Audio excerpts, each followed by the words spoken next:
So you want to make psilocybin in yeast. Welcome back to DIY Biotech. Today I'm reviewing this paper where researchers 4 years ago, as of publishing this video, made psilocybin in yeast in really, really high quantities. This is really fascinating work for a lot of reasons, and I think it's a really good way to deliver a stereotypical metabolic engineering story that is trying to produce some biochemical or degrade some biochemical in usually a microorganism. In this case, it's in brewer's yeast. So typically, if you want to make some compound, you need to know what enzymes you need to use to produce that compound in an organism. So one really, really powerful tool is something called KEGG. So I'll go backwards here a little bit.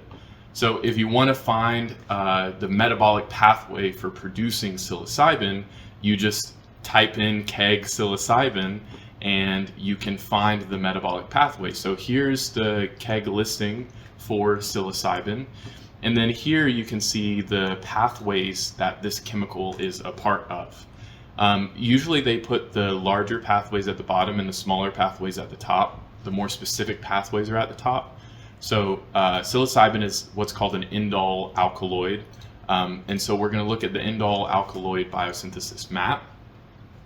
And here's the map. It's literally a map of how different chemicals are converted to other chemicals and what enzymes do that conversion.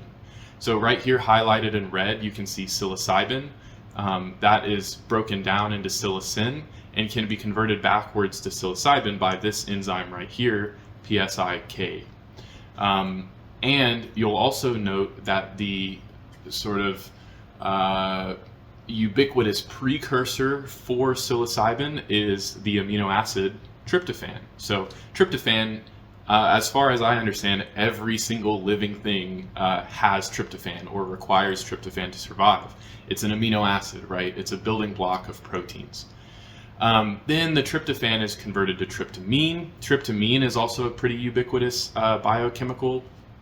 And if we want to investigate any of these enzymes further, we can click on those enzymes, and then you can actually scroll down. You can see what pathways they're parts of, and you can scroll down and also see what organisms have these enzymes. So this first link here is for Homo sapiens. So we have this tryptophan decarboxylase naturally produced in our bodies. We can convert tryptophan to tryptamine based on this listing, right? And you can also go down to list and choose whatever one you want. Here's water buffalo. Keep scrolling. And all of these organisms are going to have slightly different versions of the enzyme. So potentially when you're doing metabolic engineering, you may want to investigate which enzyme is going to most effectively make your product. So those are the enzymes. So tryptophan's converted to tryptamine, which is converted to 4-hydroxytryptamine, then to norbaeocystin, then to baeocystin, and finally to psilocybin. And so we'll see that in the paper that we're looking at as well.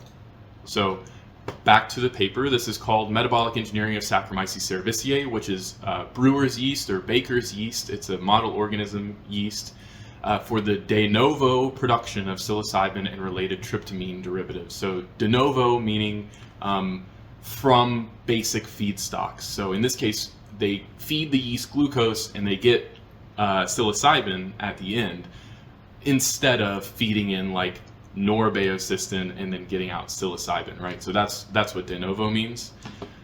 And then we're also going to look at tryptamine derivatives, so compounds similar to psilocybin. So there was tryptamine, and then that's converted to hydroxytryptamine or something like that, 4-hydroxytryptamine. Let's see what that was. Yeah, 4-hydroxytryptamine, and then to norbaeocystin and baeocystin. So these are all tryptamine derivatives, right? So we'll go through this paper pretty quickly and sort of look at some of the context around this paper as well. This is a group that's out of Denmark, and they've done other work around producing bioproducts in yeast. So it's a metabolic engineering lab. And this paper was published in the journal Metabolic Engineering, which is a pretty high tier journal for this field.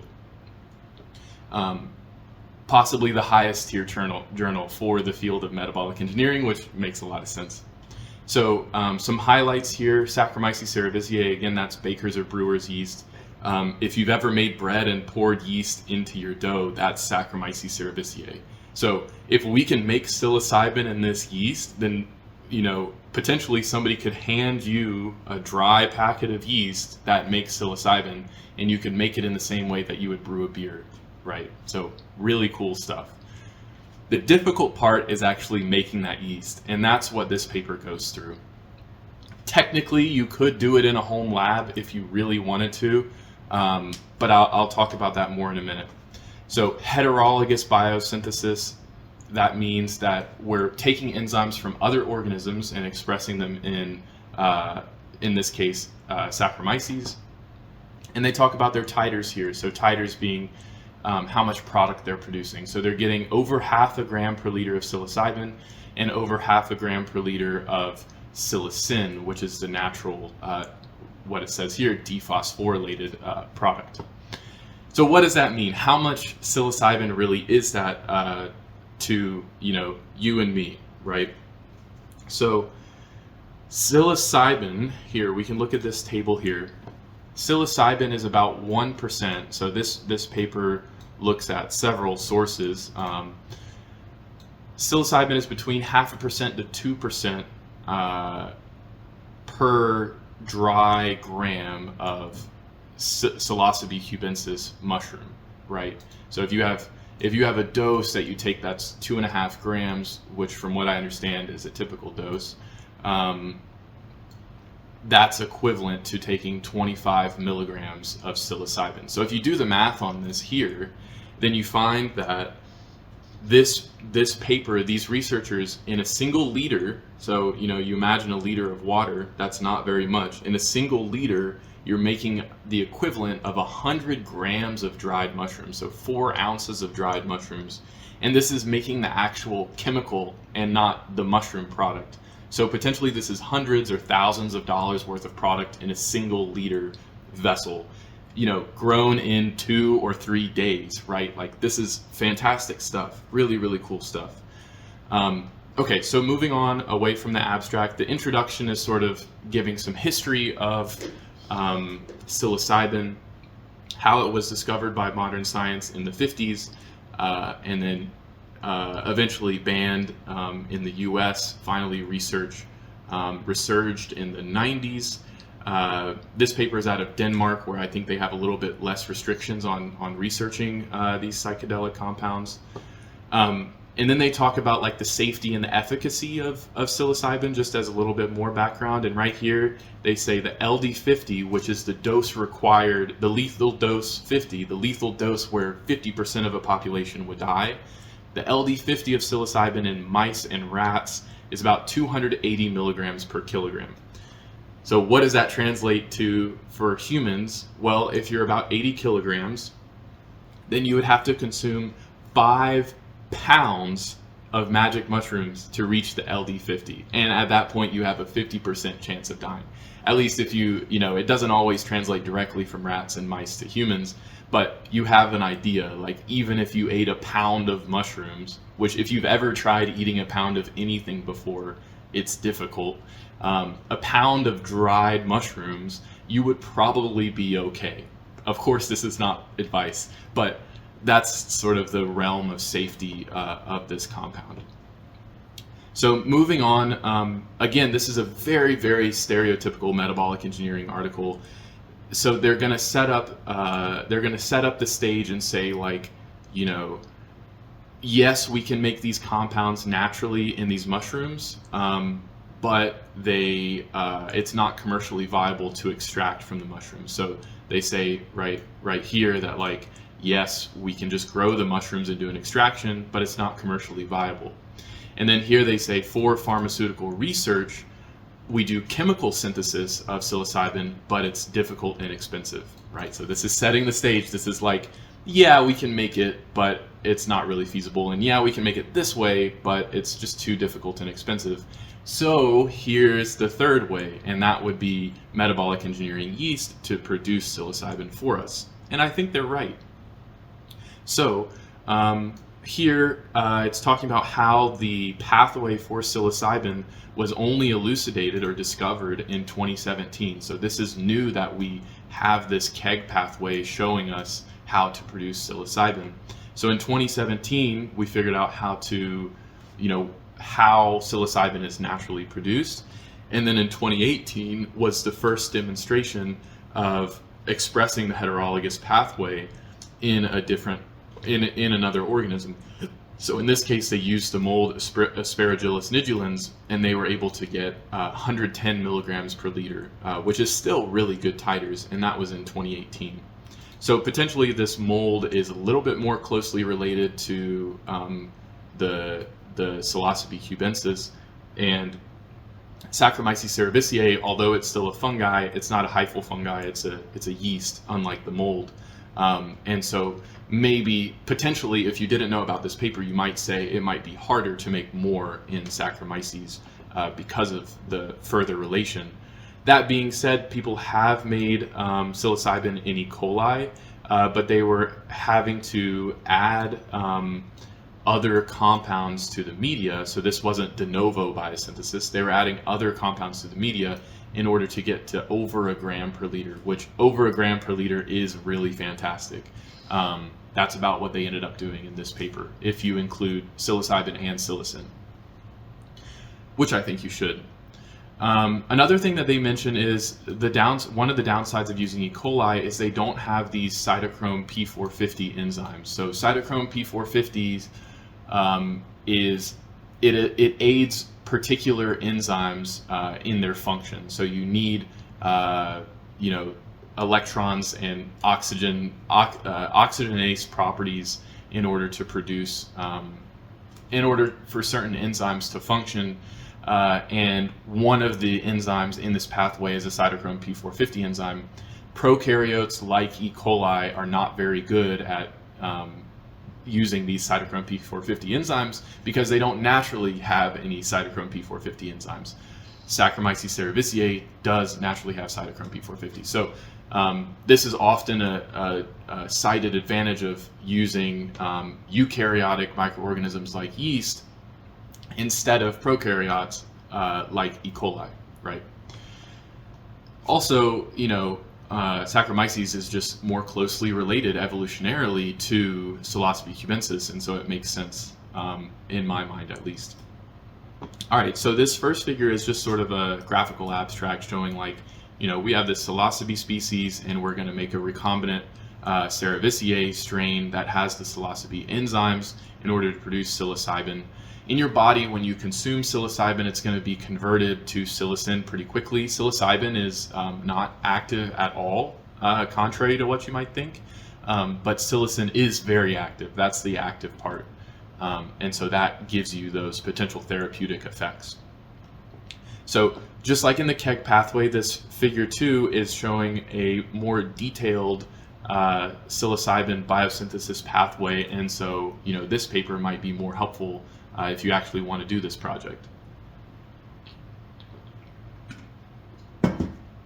Another thing to note is that, it's pretty difficult to make psilocybin in yeast, but once you have the strain of yeast, anybody could use that strain potentially. Anybody could grow it in their kitchen and make psilocybin. So if there's anybody out there that makes this or it gets out of the lab, anybody could use that yeast and grow it. If you've brewed beer before or like a homemade wine or something, you could make psilocybin at home. So it's just like a really interesting thought experiment as to what's going to happen. I don't think it's a matter of if, I think it's more of a matter of when you can just go on some sketchy website and buy a strain that makes psilocybin. That's going to be crazy in my brain. So anyway, let's look at this pathway. You have glycolysis, which is the metabolic pathway that utilizes glucose. And we're going to talk a lot about this idea of flux throughout this paper. So flux is the idea of how much mass or moles of compound is moving through a particular pathway. You can think of it as like how many carbons in this glucose molecule are going to end up in your psilocybin molecule, and how can we push as much carbon into our final product as possible. So, if you have offshoots coming off of your pathway, you want to trim off those branches or reduce those side reactions and just funnel things to the product that you want. So that's why we're looking at this whole pathway here. So we have glycolysis going into the PPP or the pentose phosphate pathway, which it does synthesize one of the precursors that is going to be needed for psilocybin. And so then you get this molecule, and in the shikimate pathway, it's converted to charismate. And then the charismate can either go into this cyclic amino acid synthesis pathway, so making phenylalanine and tyrosine, or it can go into the tryptophan biosynthesis pathway, which is what we want. So maybe we want to knock out this gene, or more realistically, downregulate this ARO7 gene, and maybe we want to upregulate this TRP2 and TRP3 gene so we get more tryptophan. So tryptophan is already naturally created in the cell, and that tryptophan can potentially be degraded into indole pyruvate, which we don't want to happen. So maybe we want to knock out or downregulate ARO8 and ARO9 because we want all of our tryptophan going to tryptamine. And so you can see this enzyme here, CRTDC. When you're looking at enzymes like ARO8, it's a very ubiquitous enzyme, so it's not named after any organism. But usually when you see a capital and then a lowercase letter on a gene or enzyme name, that's indicating the genus and the species that enzyme is from. So CR actually stands for Catharanthus roseus, which is a periwinkle. And so for whatever reason, some other researchers used that enzyme and found that it very effectively converts tryptophan to tryptamine. And so that's what was used here. And then that tryptamine can then be converted by a couple of psilocybe cubensis. You see it says PC, psilocybe cubensis enzymes into 4-hydroxytryptamine. And this is the cytochrome P450 step. And then that 4-hydroxytryptophan is converted to norbaeocystin with PC-Cy-K, and then to baeocystin and psilocybin with the same enzyme, PS-Cy-M. And then the psilocybin is naturally degraded, and then that can be converted back to psilocybin with the PC-Cy-K enzyme, which is used further upstream here. So a lot of these enzymes are sort of used in multiple steps, which is interesting. But we can take account of how many genes we need to integrate here. So we need to integrate 1, 2, 3, 4, 5. 5 genes, right? That's 5 integrations. I do a lot of metabolic engineering in my research. Depending on when this video comes out, I'll have already gotten my PhD in genetic engineering, specifically yeast. So I've integrated a lot of genes in my time. And sort of best case scenario, it's gonna take a week or 2 to integrate a gene, depending on how big it is and how lucky you are, and how skilled you are with that yeast that you're working with. So integrating 5 genes in a row is gonna take somewhere around 2 to 3 months, 2 if you're really, really good. But if I was given this project, I would guess that I would take something like 3 to 4 months just to put all of the genes in and not even troubleshoot the production of the compound yet, right?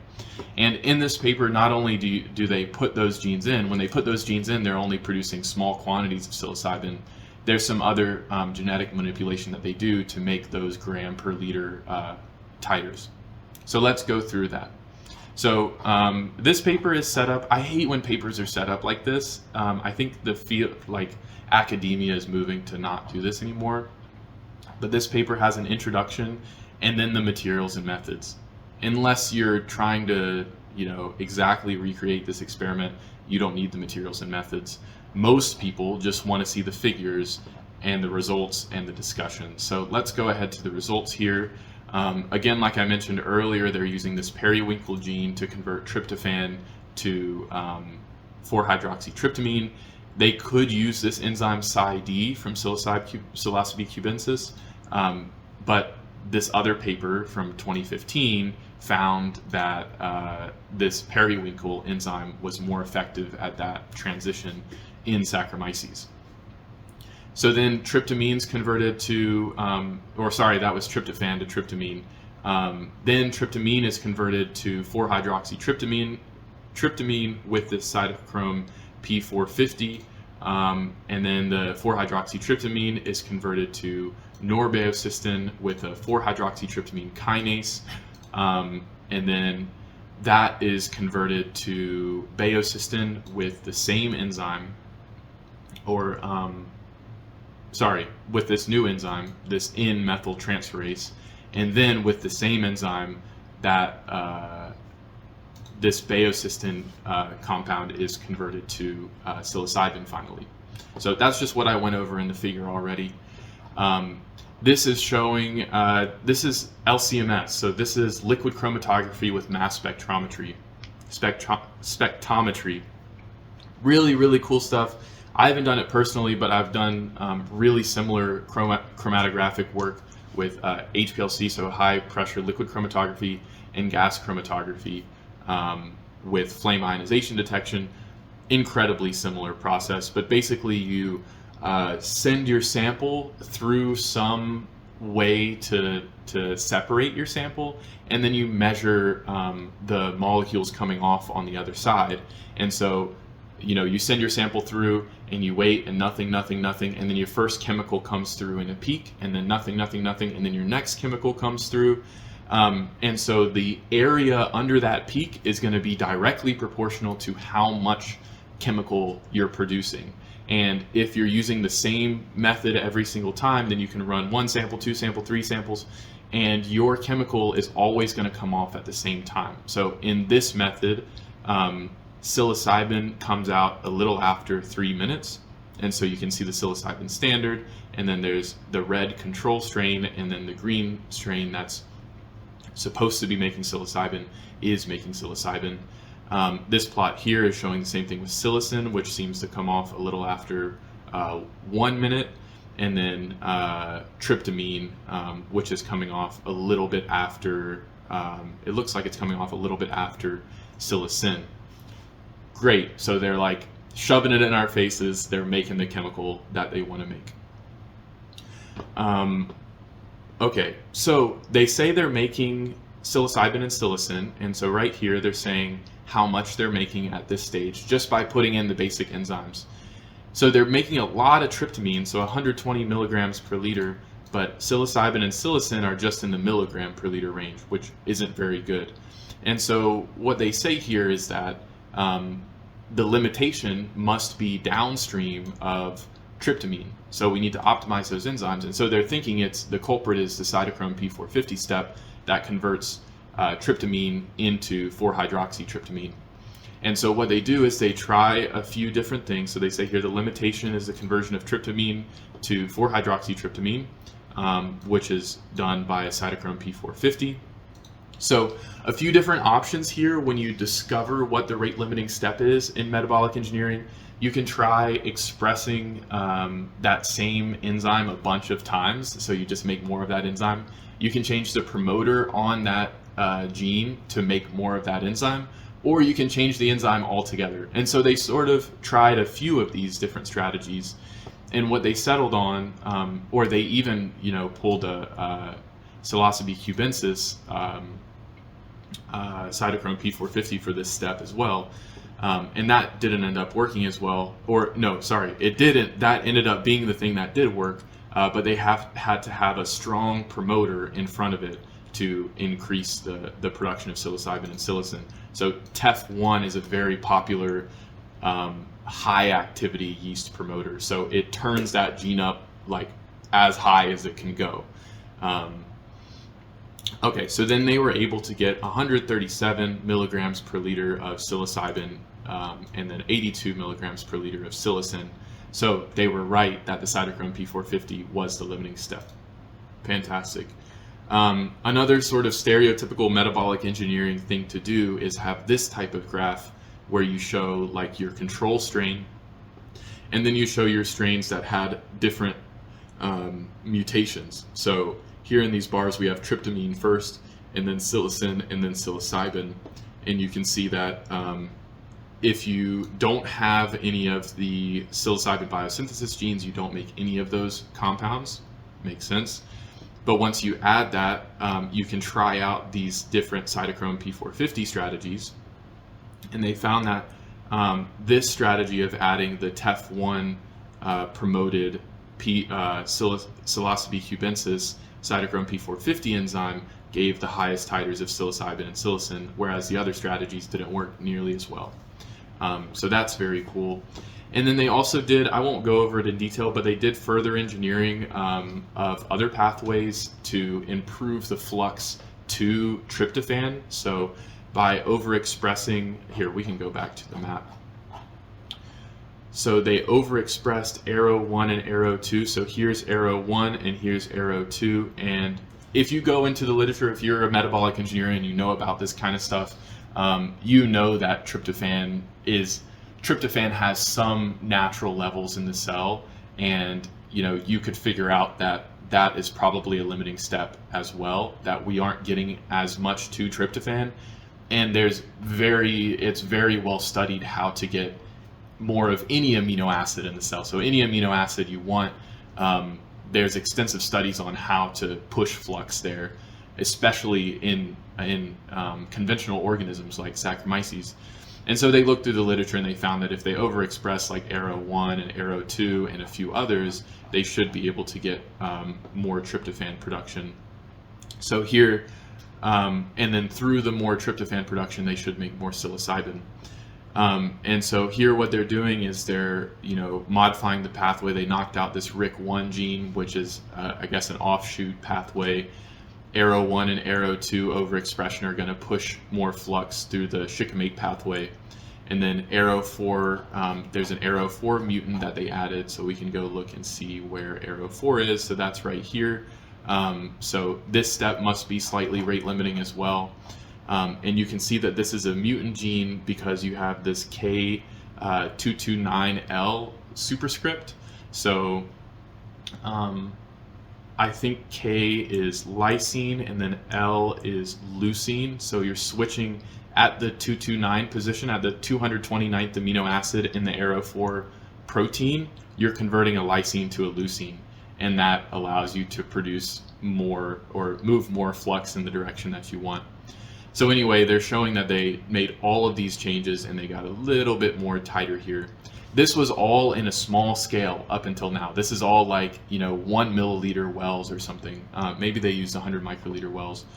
But now they want to see if they scale up to like a liter, which is more real world, how much can they make? And again, very stereotypical metabolic engineering. If you move from a small scale to a large scale, you usually end up making more product because you can usually do like a fed batch reaction where you're letting the cells grow, and right before they run out of food, you feed them more, and then let them grow more, and then right before they run out of food, you feed them more. And so you're able to push more carbon into the cells rather than growing them in a little volume or in a flask or something like that. So sure enough, they went from making somewhere on the order of 200 milligrams per liter to making nearly a gram per liter of psilocybin and psilocin together, or over a gram per liter of psilocybin and psilocin together. So really cool. They did a fed batch reaction. So yeah, let's see if I'm missing anything else here. Introducing multiple copies. So this section is talking about this figure here. So integrating multiple copies of a gene can help, and then this controlled fed batch fermentation. So they're monitoring the glucose levels in the tank and various like the pH and the dissolved oxygen content. So they're making sure the yeast are as happy as they can be, and that way they can produce over a gram per liter of psilocybin and psilocin. So the rest of the paper is a little bit more off topic, in my opinion. If you're just looking to make psilocybin, like that's the whole paper. But they also did something interesting where they found that the other enzymes in the pathway could be coaxed, or in other words, you can say that these enzymes are promiscuous to various substrates. So basically, the researchers were able to feed analogs to tryptophan or norbeocystin or beocystin and still have conversion to similar compounds. And so they made this new compound, urogenacin, right here, that has not been made in yeast before. From what I understand, it is naturally occurring in Psilocybin cubensis, but I could be wrong on that.